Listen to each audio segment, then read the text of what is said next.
ভালোবাসার ধাক্কাটা কি, এজন্য আমি সহ্য করি না। এগুলো যে ভালোবাসার ধাক্কাটা কি এটা আমরা বুঝি। পৃথিবীর কোন আইন সিকিউরিটি প্রোটোকল দিয়ে এটা মানানো যাবে না, কারণ এটা তো ভালোবাসা, লাভ।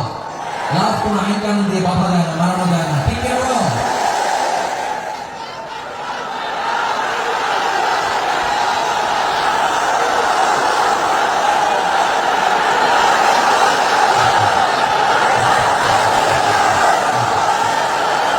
ঠিক আছে, বসুন।